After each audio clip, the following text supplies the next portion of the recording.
Croeso I stad Dolmelynllyn. Gafodd y stad yma I adael i'r Ymddiriedolaeth Genedlaethol ym 1936. Fe cynnwys 2 ffarm, 2 westy, 15 o fythynod a 1 deuad y pentre, a hefyd llwyth o goedlannau a choed. Yn y ffilm hwn rydym ni edrych ar y coedlannau yn ystod y 4 tymor o'r flwyddyn a'r gwaith rheoli sy'n digwydd. Heddiw rydym ni'n edrych ar y Gwanwyn. Hwn di'n hoff adeg I o'r flwyddyn. Mae can yr adar i'w glywed yn gry, a mae bob man yn edrych mor ffres ac yn len. Mae'n amser ffantastig o'r flwyddyn.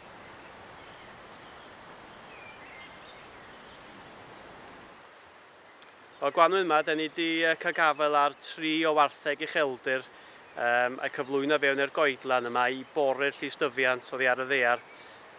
Mae'r coedlan wedi cael ei ffensio I ffwrdd am y 20 o diwetha rhag stoc. A mae hynny wedi achosi'r llystyfiant ar y ddaear I fynd yn wyllt. So, da ni hefyd wedi bod yn gwneud dipyn o waith cwmpo coed dros y 2 eia diwetha. A mae hynny'n golygu bod yna lot o goed ifanc wedi tyfu oddi ar y stympiau.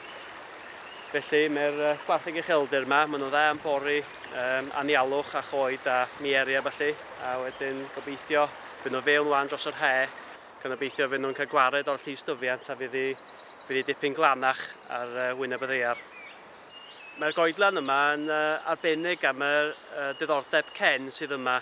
A dyna'r rheswm rili pam fod y gwartheg ucheldir yn y goedlan yma I gadw ar ben y mieri a'r y coed bach ifanc sy'n tyfu gan drio cadw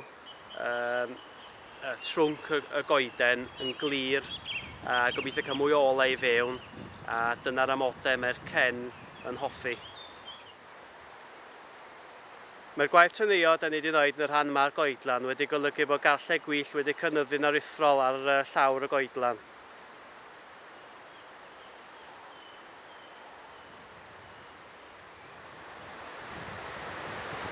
Mae'r Gwanwyn yn adeg o'r flwyddyn pryd ni'n gwneud dipyn o waith ar y rhwydwaith o lwybr sydd gennym ni yma ar stad Dolmelynllyn. Mae hwn yn lwybr bech, da ni bod yn gwneud gwaith efo myfyrwyr o'r coleg lleol yn Dolgellau. Hefyd yn ystod yr adeg yma o'r flwyddyn, da ni'n gwneud lot o waith torri gwair ar hyd y llwybrau, a mae hwn yn chunk mawr o waith sy'n mynd mlaen trwad fewn i'r he ac i'r hydref hefyd. A bob Gwanwyn cyn i'r rhedyn dyfu, da ni'n gwneud sweep rili o'r stad I gyd efo knapsack a chwistrellu'r planhigyn ma sef y rhododendron ponticum. A mae o'n broblem mawr yn Eryri erbyn heddiw. A mae o ar y stad yma ond da ni'n cadw ar ei benno drwy wneud sweep o'r stad yn flynyddol. A dyma ni wan yn gar fawr plas Dolmelynllyn, ble da ni wedi gwneud dipyn o waith atgyweirio yn ystod y blynyddoedd diwetha. Oedd y lle dweud y gwir wedi mynd yn wyllt efo coed a ddim lot wedi cael ei wneud yma rili ers yr oes Fictorianedd. Ond da ni wedi rhoi o nôl i'w hen ddiben mewn ffordd, sef berllan. Da ni wedi plannu 21 o goed ffrwythau o afal, peran, plwm a damson.